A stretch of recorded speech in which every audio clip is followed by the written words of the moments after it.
Hi friends, welcome to our channel. Let us try to understand how Ayodhya was at the time of Ram. I am going to describe Ayodhya based on Valmeeki Ramayana. If you like our channel, just click the like button and subscribe our channel so that you can get notifications for the upcoming videos. Let us directly go to the topic. This is the description of the city of Ayodhya. In the past, the entire earth was under the dominion of victorious kings, starting with Prajapati. Among them, a king named Sagara. He had excavated the ocean, and his 60,000 sons accompanied him in battle.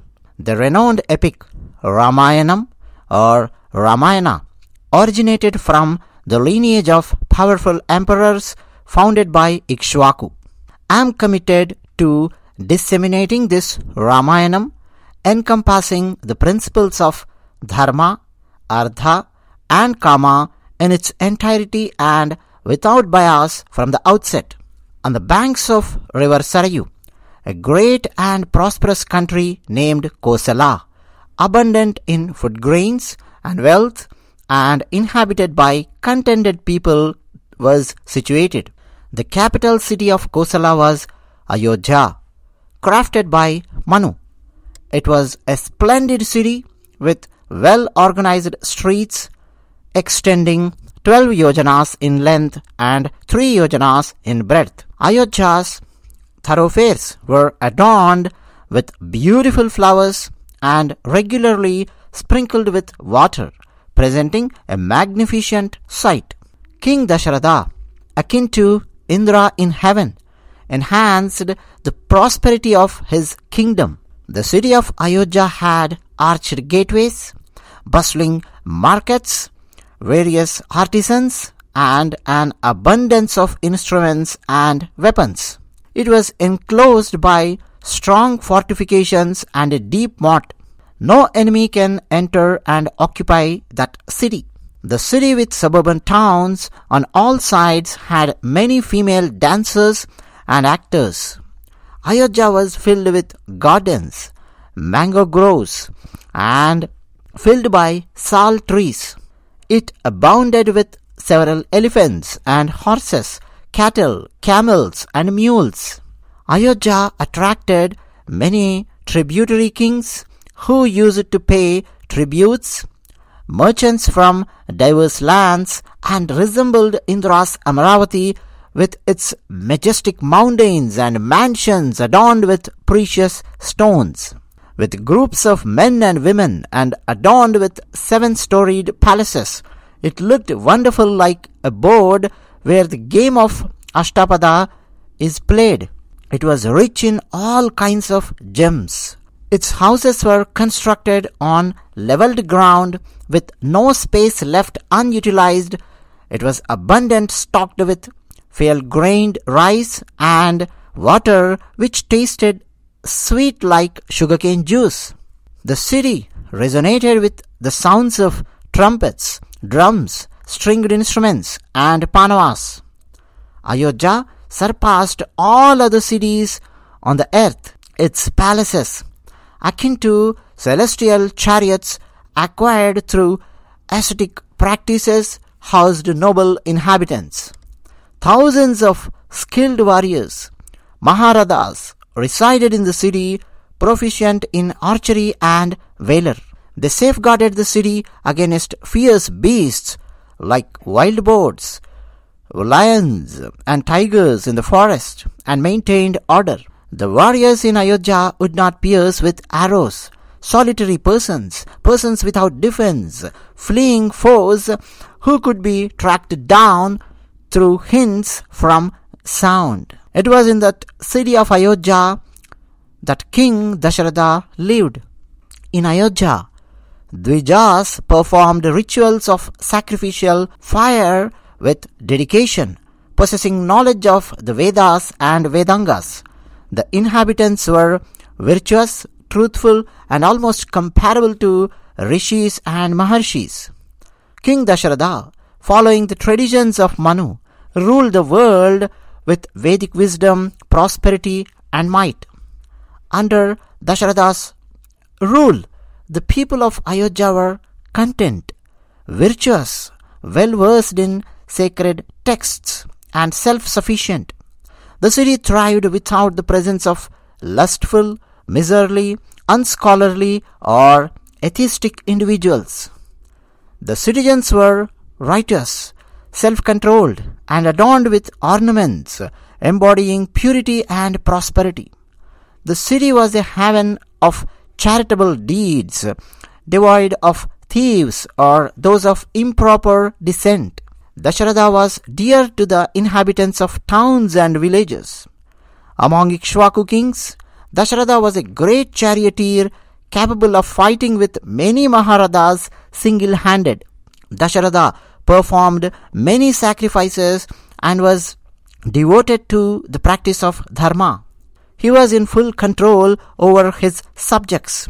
He was a great sage, a royal saint, and renowned in the three worlds. He was a destroyer of enemies. In riches, he was comparable to Indra and Kubera. King Dasharatha, who always kept his word and followed dharma, attained prosperity and pleasure in equal measure by righteous means, ruled that best of the cities as Indra ruled Amravati. The people living in that excellent city were happy, virtuous, well-read in the Vedas and the Shastras, and content with the possessions of their own. They were free from avarice and always spoke the truth. In that best of cities, there was not even a single householder who had not adequate wealth or who had not achieved dharma, artha and kama, or who did not possess the wealth of food grains, cattle and horses. All men and women in that city were of righteous conduct, fully self-controlled and prosperous with good conduct and behavior. Ayodhya citizens were pure like Maharshis. In Ayodhya, there was none without ear ornaments, without coronet, without wearing garlands, and none unclean, and none without the anointment of fragrance on the body. In the city of Ayodhya, there was no one who did not eat food to full satisfaction and was not charitable. None was found without wearing ornaments on the hands and bracelets on the upper arms and around the neck. Also, no one could be seen who had not restrained his passions and emotions. In the city of Ayodhya, there was none who did not kindle the sacrificial fire. There was none who did not perform a sacrifice. There were no thieves or mean-minded persons or persons of improper descent of mixed castes. The Brahmins adhered to their duties. They were charitable and maintained self-control. Atheism, falsehood, and ignorance were absent in Ayodhya. Ayodhya was a city of wealth, beauty, and unwavering devotion to the king. The four Varnas coexisted harmoniously, with each fulfilling their respective roles, and the city thrived under Dasharatha's wise administration. There was no one who was jealous, incompetent, or illiterate. There was no Brahmin who was not well versed in the Vedangas or who did not perform religious vows. There was not even one who would not donate in thousands. There was no one distracted or depressed. In Ayodhya, there was no man or woman who was not endowed with wealth or beauty. It was not possible to see anyone who had no devotion for the king. There, in Ayodhya, the best of cities, the first of four Varnas, that is Brahmins, they used to worship gods and guests. They had the sense of gratitude. They were munificent, heroic, and possessed prowess. They lived long, they were righteous and truthful, and they lived together with their sons, grandsons, and wives. The Kshatriyas were obedient to Brahmins, and Vaishyas followed Kshatriyas. Shudras assisted the three Varnas and all were fully occupied in their respective professions. The city was ably governed by Dasharatha. He is great among the Ikshvakus in the same way as it was previously administered by Manu, the foremost among men and the most intelligent. It abounded with warriors, like a cave with lions. They were almost like flaming fire, the most determined among experts and accomplished in learning the science of arms. The city was full of excellent horses born in the regions of Kamboja, Bahlika, Vanayu and Sindhu, similar to that of Indra's horse. It is called Uchaishrava. So, the horses in the city of Ayodhya are equivalent to Indra's horses. It was full of intoxicated elephants born in Vindhya mountains, elephants of enormous strength looking like mountains and born in the Himalayas, elephants of good breed hailing from the family of Airavata, Mahapadma, Anjana and Vamana. The city of Ayodhya was always full of intoxicated elephants resembling mountains belonging to the races of Bhadra, Mandra, Mriga, and interbreed of these three races, Bhadra, Mandra, Bhadra and Mriga, Mriga and Mandra. The city where King Dasharatha lived and ruled spread over a distance of 16 miles, and it was worthy of its name. Mighty King Dasharatha, of great brilliance, vanquished his foes and ruled the city like the moon over the stars. The king who equaled Indra in splendor ruled the invincible city of Ayodhya, true to its name, with its strong gates and solid locks. It was adorned with wonderful edifices teeming with thousands of men. The ministers of the great descendant of the Ikshvakus were endowed with all virtues. They were competent counselors, skilled in judging motives from facial features, and were always intent on doing good and all that was dear and helpful to the king. The powerful and glorious King Dasharatha had 8 ministers who were free from blemish in their dealings and ever devoted to royal duties. The 8 ministers were Drishti, Jayanta, Vijaya, Siddhartha, Ardhasadaka, Ashoka, Mantrapala and Sumantra. He had 2 well-chosen, excellent rishis, Vashishta and Vamadeva, as family priests, besides some other counselors.